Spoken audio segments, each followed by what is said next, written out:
10 Cloverfield Lane. I have too much to say. Let's get started.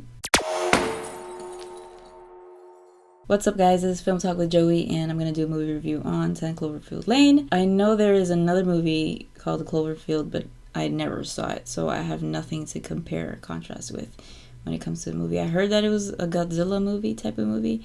Never saw it, so I wouldn't know. Let's start with the log line so that you know what it's about. After getting in a car accident, a woman is held in a shelter with two men who claim the outside world is affected by a widespread chemical attack.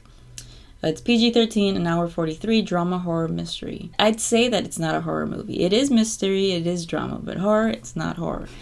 Who fucking says that Aliens are a horror movie? So I think it's stupid. Let me start with this trailer. This trailer is so misleading. Like, suck a dick. You misled me into thinking that it's gonna be a great movie, and it's not a great movie. Yeah, the trailer is like mysterious looking, intriguing, like you think something's gonna happen, like he's gonna kill her and shit. It made me think of that movie The Room with Halle Berry, where she's trying to escape from a room. And so I thought it was gonna be a cool ass movie like that, because through the whole movie you're just like, oh, what's gonna happen? And so in the beginning of the movie you think that's gonna happen. So she basically gets in a car crash in the beginning of the movie.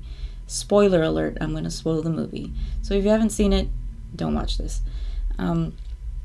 So she gets in a car crash, she wakes up, she's handcuffed to the bed, and she's like, oh crap, what's gonna happen? Obviously, any chick would be like, what's gonna happen? Oh my god, are you gonna, like, rape me? Fred Flintstone is the bad guy. And after just seeing that it's Fred Flintstone, I can't take him seriously, because it's just funny, you know? I could just see him with that costume, that Flintstone costume. Then later he's portrayed like this angry, depressed guy. He has this just look of just major depression and anger, you know, inside him. And so he basically tells her that there was a chemical attack. He doesn't know where it's coming from. He doesn't know who it is. And there's this other guy who's there.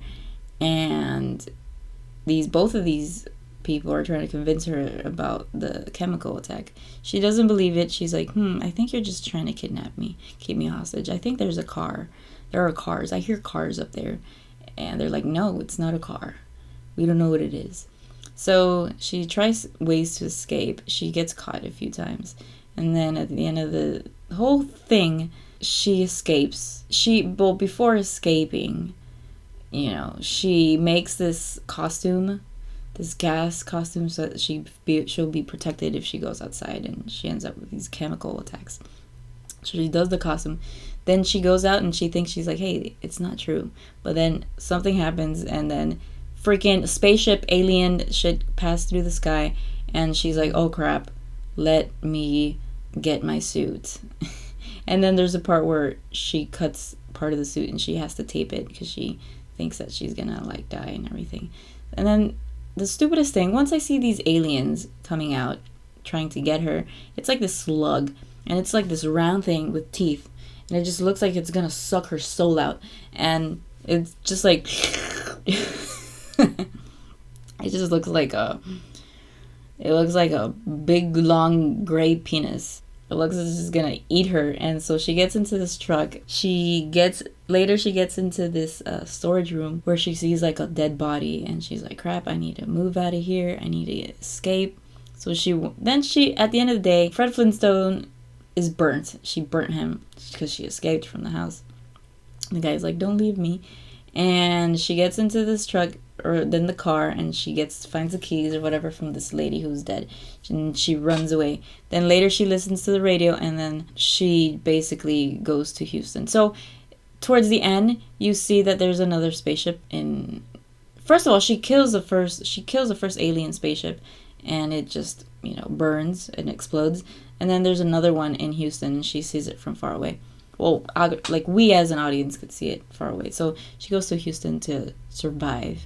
I think the messed up part is that she just doesn't talk about her husband anymore, and she basically just left him in the beginning. So I wonder if she's gonna find him in Houston or something like that. So I'm pretty sure there's gonna be a second part. Am I gonna watch it? Probably, just to be nosy to see what's gonna happen in the movie. Out of a 5-star, I give it a 2-star, because it did not fulfill anything.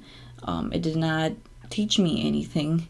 It just taught me that someone drew a very big gray penis and made it as a alien thing. It is what it is. Yeah, and off to the next movie.